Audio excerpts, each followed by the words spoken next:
영혼을 성장시키는 책 소개방 영성 책방입니다. 오늘은 벤자민 하디의 Future Self 세 번째 시간입니다. 위협 5.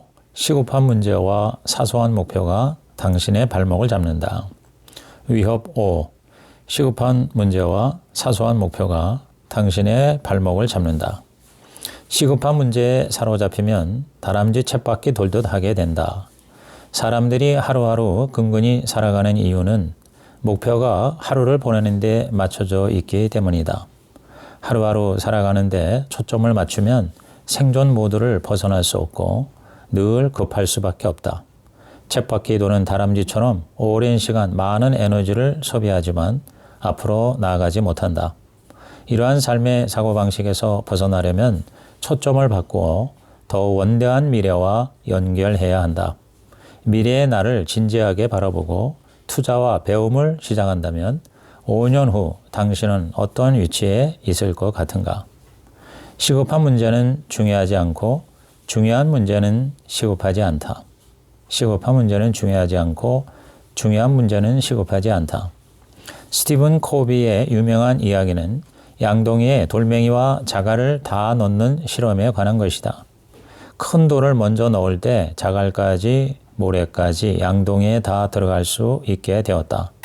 중요한 것을 먼저 넣어야 작은 것도 넣을 수 있다. 양동이는 시간이다. 큰 돌멩이는 인간관계, 계획, 배움, 건강 등 중요한 일이다. 자갈은 작은 돌멩이들은 이메일과 전화 확인 혹은 모임 참석 등의 시급한 일이다. 중요한 일을 먼저 할 때에 효과적인 시간 관리가 가능하다. 시급한 일보다 중요한 일을 먼저 해야 한다. 미래의 나를 위협하는 다섯 번째 요인은 단계적이고 시급한 일들을 목표로 여기고 미래를 너무 작게 설계하는 것이다. 이는 극한의 노력을 쏟아부으며 열심히 달리지만 항상 제자리에서 맴도는 공식이다. 일한 시간의 양은 중요하지 않다. 중요한 것은 일의 목표가 무엇인가 하는 것이다. 10배의 법칙, 10배의 법칙의 저자 그랜트 카도는 말한다. 평범한 결혼 생활이든 행복한 결혼 생활이든 결혼 생활을 유지하는 데는 똑같은 양의 에너지가 들어간다. 마찬가지로 1만 달러를 벌든 1000만 달러를 벌든 돈을 벌려면 똑같은 양의 에너지와 노력이 필요하다. 그러므로 어떻게 하면 올해 10만 달러를 벌 수 있을까의 질문보다 어떻게 하면 올해 1000만 달러를 벌 수 있을까라고 질문하라는 것이다. 질문을 다르게 해야 혁신적인 생각에 불을 지피고 새로운 각도로 세상을 볼 수 있다. 세상을 보는 방식을 바꾸면 당신이 보는 세상도 달라진다. 추구하는 것을 바꿔보라. 그러면 보이는 것이 달라질 것이다. 잘 보이는 곳에 있지만 눈에 보이지 않던 것이 이제는 뚜렷하게 보이고 찾고 있는 것을 보게 될 것이다. 목표를 무모할 정도로 높게 설정해보라. 그러면 그 목표를 이루는 방법이 즉시 보일 것이다. 우리 눈과 귀는 뇌가 찾고 있는 것만 보고 듣는다고 댄 설리번이 말했다. 미래의 나를 위협하는 중대한 요인은 목표를 작게 설정하는 것이다. 당신의 목표를 10배 아니 100배 더 크게 세워라. 그러면 필연적으로 그 수준에 맞는 원칙과 법칙과 전략을 찾게 된다. 더 열심히 일하는 것보다도 목표를 높게 세우는 것이 더 낫다. 당신의 능력 이상으로 목표를 세우라. 상상할 수 없는 목표라면 그것을 목표로 삼아라. 그 목표를 현실로 만들라. 불가능은 없다. 미래의 나를 수시로 위협하는 요인은 시급한 문제와 사소한 목표에서 벗어나지 못하는 것이다. 위협 6. 경기장에 들어가지 않으면 당연히 패배다. 위협 6. 경기장에 들어가지 않으면 당연히 패배다. 중요한 것은 밖에서 떠드는 해설자가 아니다. 진짜 중요한 사람은 실제로 경기장에서 뛰는 투자다. 루즈벨트. 경기장 안으로 들어가지 않으면 발전이 없다. 경기장 밖에 머문다는 것은 지나치게 오래 생각한다는 것이다. 어떻게 해야 할지 분석만 하다가 사고가 마비되는 지경에 이를 수 있다. 수많은 사람들이 사업을 하겠다거나 책을 쓰겠다거나 새로운 언어를 배우겠다는 등 꿈만 꾸다가 아무것도 하지 못하는 경우가 비일비재하다. 로마의 철학자 카토는 머뭇거리는 사람은 길을 잃는다. 머뭇거리는 사람은 길을 잃는다 라고 했다. 경기장에 진입하기를 머뭇거릴수록 필요한 기술을 익히는 시간만 지연될 뿐이다. 경기장 안으로 들어가지 않는다면 상대는 부전승으로 승리를 가져갈 것이다. 경기장 밖에 있으면 안전할 수 있으나 그곳이야말로 가장 위험한 장소다. 아무것도 남지 않기 때문이다. 용기란 가치 있는 목표를 적극적으로 추구하기 위해 위험을 감수하는 태도를 말한다. 용기는 긍정적인 변화로 들어가는 관문이다. 경기장에 들어가면 패배할 수도 있기에 용기가 필요하다. 경기장에 들어가면 고통스러울 수 있지만 그렇게 해야 배우고 성장한다. 경기장 밖에 있으면 당신은 날마다 패배하는 것이다. 경기장 안에서의 패배는 경기장 밖에서의 어떠한 성공보다도 더 가치가 있다. 경기장 안에서 실패를 경험하면 제대로 배우는 것이 된다.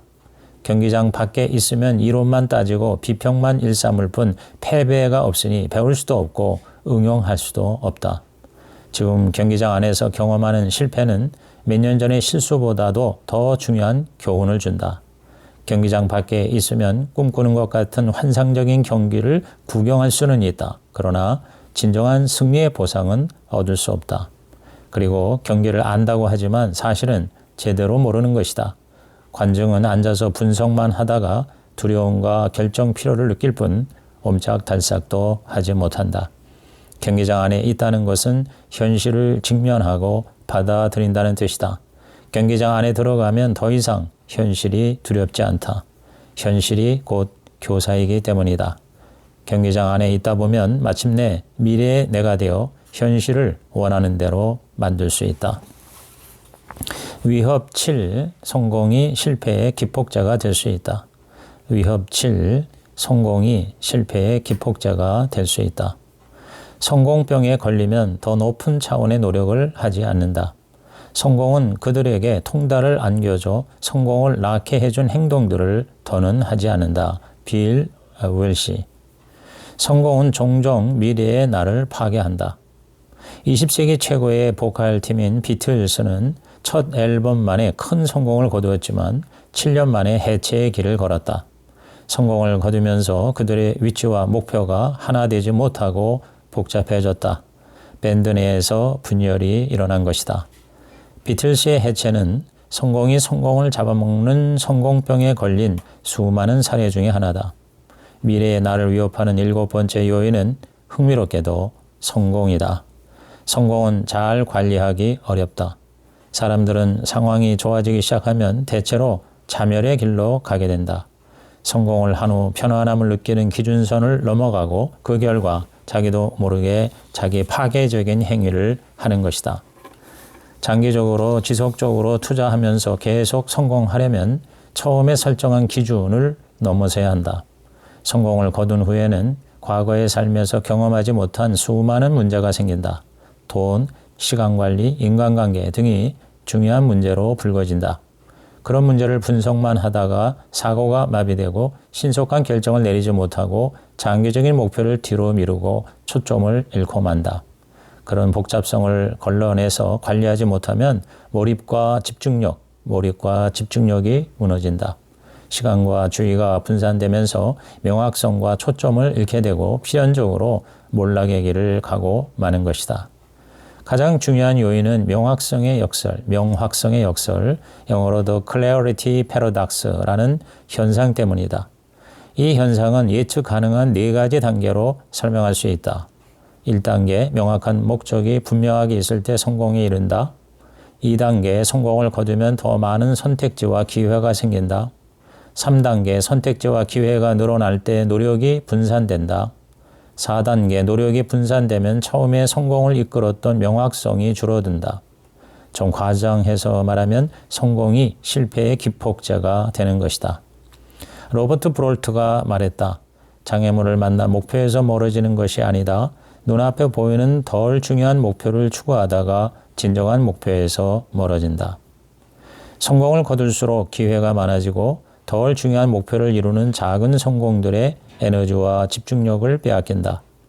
성공하는 것보다 그 성공을 유지하고 확장하는 것이 더 어렵다. 스포츠 선수가 정상에 오른 후에 그 정상에 머무는 데 필요한 집중적인 노력과 의도적인 연습을 계속하는 것이 결코 쉽지 않은 일이다. 일이 잘 되고 있을 때는 안이한 생각을 하고 금방 나태해지기도 한다. 고난은 강한 사람을 만든다. 강한 사람은 좋은 시절을 만든다. 좋은 시절은 약한 사람을 만든다. 그리고 약한 사람은 고난을 만든다. 좋은 시절에는 집중력과 집념이 약해진다.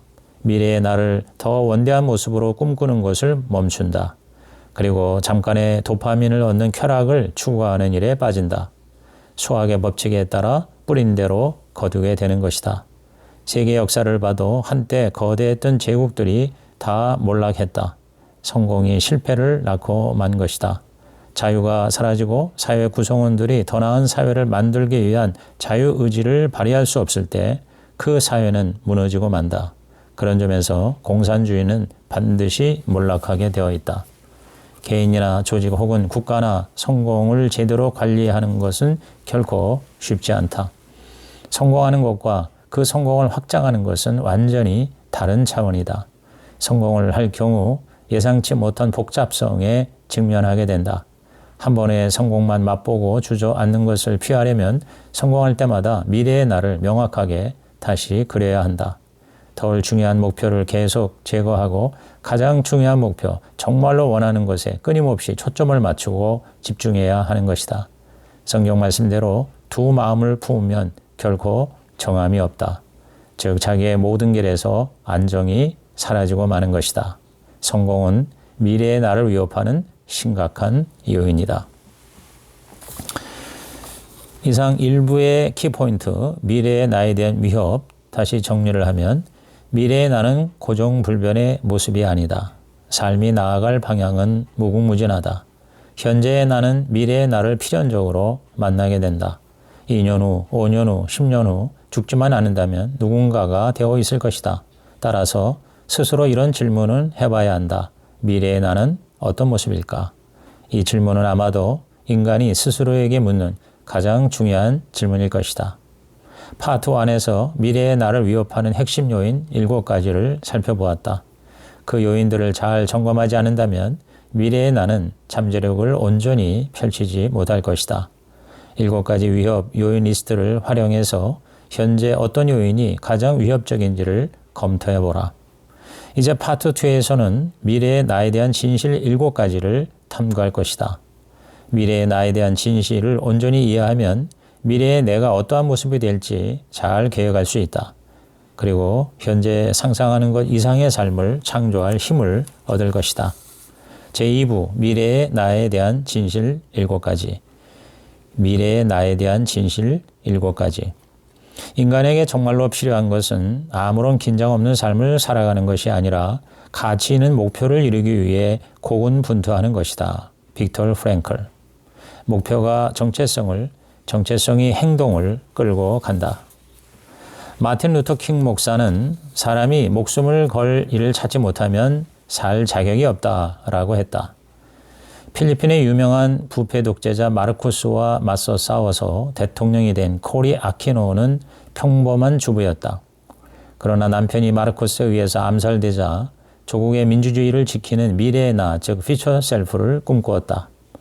1986년 코리는 피플 파워 혁명을 주도하고 필리핀의 제11대 대통령이 되었다. 2009년 세상을 떠난 그녀는 지금도 필리핀에서 민주주의의 어머니로 추앙받고 있다. 코리는 자신의 인생 목적을 달성했다. 우리는 자신에게 물어봐야 한다. 미래의 나는 어떤 모습일까? 어떤 삶을 살아갈 것인가? 무슨 일에 전념할 것인가? 코리의 경우처럼 미래의 당신도 예상과 매우 다른 모습이 될 수 있다. 우리는 모두 변한다. 삶의 사건들이 우리를 변화시킨다. 노화가 우리를 변화시킨다. 배움, 관계, 경험, 성공, 실패가 우리를 변화시킨다. 미래의 나에 대한 진실 7가지를 알게 되면 살면서 경험할 변화에 잘 대처할 수 있을 것이다. 그리고 자신과 다른 사람들을 위해 혁신적인 변화를 선택하고 만들어낼 능력을 얻게 될 것이다. 진실 1. 당신의 미래가 현재를 이끈다. 진실 1. 당신의 미래가 현재를 이끈다. 행위자가 고심하는 모습을 보지 못했다고 해서 목적이 없다고 가정하는 것은 어리석다. 아리스토텔레스. 현재를 이끄는 것은 미래다. 아리스토텔레스는 존재와 행동의 원인으로 네 가지를 설명했는데 그 중에 네 번째가 목적 원인, 즉 final cause다. 그는 목적 원인을 어떤 일이 이루어지기 위한 목적이라고 했다. 모든 행동은 목적을 이루기 위한 것이다. 목적론의 텔로스라는 단어는 사물의 목적 혹은 원인을 의미한다. 목적론에 따르면 인간의 모든 행동은 목표나 미래지향적인 어떠한 목적을 이루는 수단이다. 즉, 목표나 목적이 행동의 원인이라는 것이다. 예를 들어 걷기, 체중 감량, 병원 진료, 좋은 식습관 등은 건강이라는 목표를 위한 행동이다. 동물은 본능으로 행하지만 인간은 목적과 결과를 따라 의도적으로 행동을 선택한다. 인간의 지능적인 행동은 모두 의도적이다. 그 행동 기저에는 원인이나 목적의 추구가 있다. 목표가 행동의 원인이 되는 것이다. 모든 지능적인 행동은 목표를 추구한다. 예를 들어 집은 우연히 건축되는 것이 아니라 분명한 목적을 가지고 건축된다. 계획적인 설계에 근거해서 집을 짓는 것이다. 사업을 하거나 공부를 하거나 자전거를 타는 사람은 그 행동을 위한 계획을 가지고 행한다. 그 과정을 결정하는 것이 바로 목표다. 즉, 정신적인 창조를 먼저 하고 물리적인 창조를 하게 되는 것이다. 우리 눈에 보이는 모든 것이 지능적인 설계의 결과물이다. 옷도, 책도, 모든 물건이 창의적인 생각과 의도에 의하여 만들어졌다. 창의성은 지능적인 설계를 통해 다듬어지지 않은 원자재를 구체적인 형태로 만들게 한다. 창의성 혹은 지능적 설계는 구체적인 목표나 목적 없이는 존재할 수 없다. 그래서 랄프 에머슨은 약한 사람은 운을 믿고 강한 사람은 원인과 결과를 믿는다라고 했다.